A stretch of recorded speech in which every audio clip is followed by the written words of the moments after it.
For decades, textbooks taught a specific origin story for the Americas. The consensus held that the first humans arrived around 13,000 years ago, migrating from Asia across a narrow, ice-free land bridge that had opened up between massive continental glaciers. But fossilized footprints found at an ancient lakebed in White Sands, New Mexico, dismantle that timeline. Radiocarbon dating of aquatic seeds trapped in the prints confirms they are 23,000 years old. This places humans in North America during the last glacial maximum, long before inland ice corridors melted. The tracks reveal teenagers and children walking the exact same shorelines as giant ground sloths and Columbian mammoths.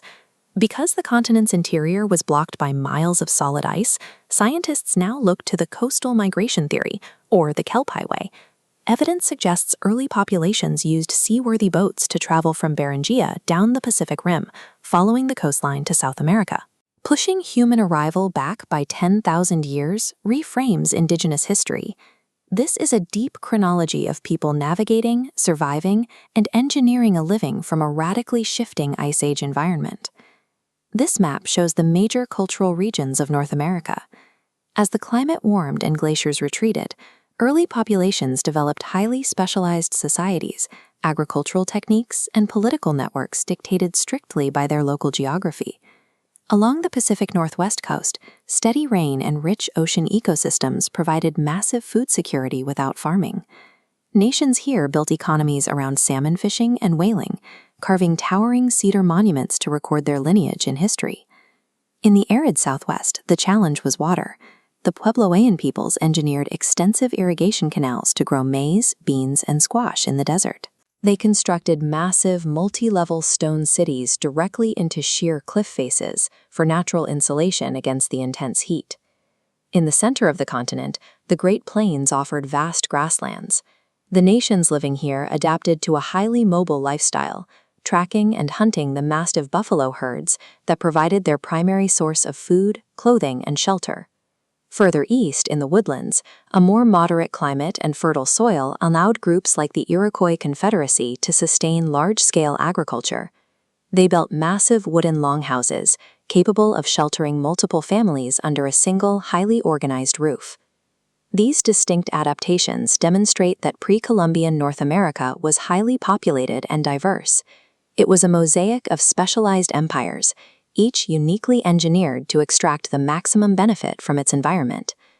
The social structures governing these nations were equally specialized. While European societies generally viewed humans as separate from nature and favored male-dominated hierarchies, many Native American cultures operated with an egalitarian, integrated approach. A clear example is the matrilineal kinship system.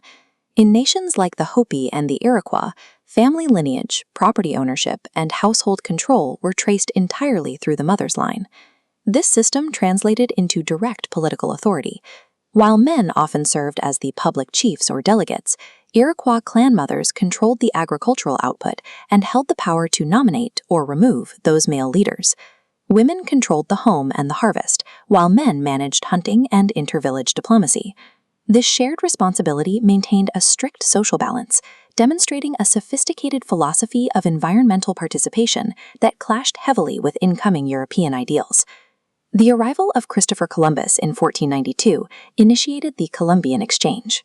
It was a massive biological collision between two worlds isolated from each other for tens of thousands of years. This line graph tracks the estimated indigenous population of the Americas over time. The steep drop starting in the 1500s represents the introduction of Old World diseases, striking a population with no acquired immunity.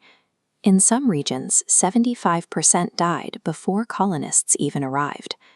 The survivors then faced severe ecological disruptions. European demand for goods like beaver pelts led to aggressive overhunting. Removing beavers from the ecosystem destroyed vital pond habitats, eliminating water sources and unraveling the food webs that local tribes relied on. The rapid loss of indigenous lands was primarily driven by this biological and environmental destruction. It decimated communities from the inside out, drastically weakening tribal sovereignty long before active military conquests.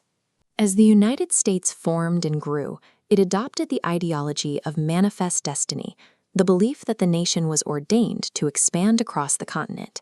This policy fueled a deliberate campaign of forced relocations, broken treaties, and the confinement of native populations to shrinking reservations. This constant encroachment ignited the American Indian Wars. For decades, indigenous nations mounted fierce, strategic resistance campaigns to defend their sovereignty and protect their ancestral territories. At the Battle of the Little Bighorn in 1876, a coordinated alliance of Lakota, Northern Cheyenne, and Arapaho warriors decisively defeated the U.S. 7th Cavalry. It remains a masterclass in tactical coordination and a major military victory for tribal forces. However, tactical victories couldn't halt the overwhelming influx of settlers or the systemic destruction of resources like the buffalo. Resistance ultimately culminated in brutal massacres, such as the killing of hundreds of Lakota men, women, and children at Wounded Knee in 1890. By 1920, the indigenous population in the United States had fallen to roughly 270,000, a fraction of the millions prior to European contact. Yet the people themselves survived. When placed against a 23,000-year timeline, the indigenous history of the Americas reveals a continuous thread of adaptation. It is a living testament to deep cultural complexity, enduring sovereignty, and a profound resilience that continues today.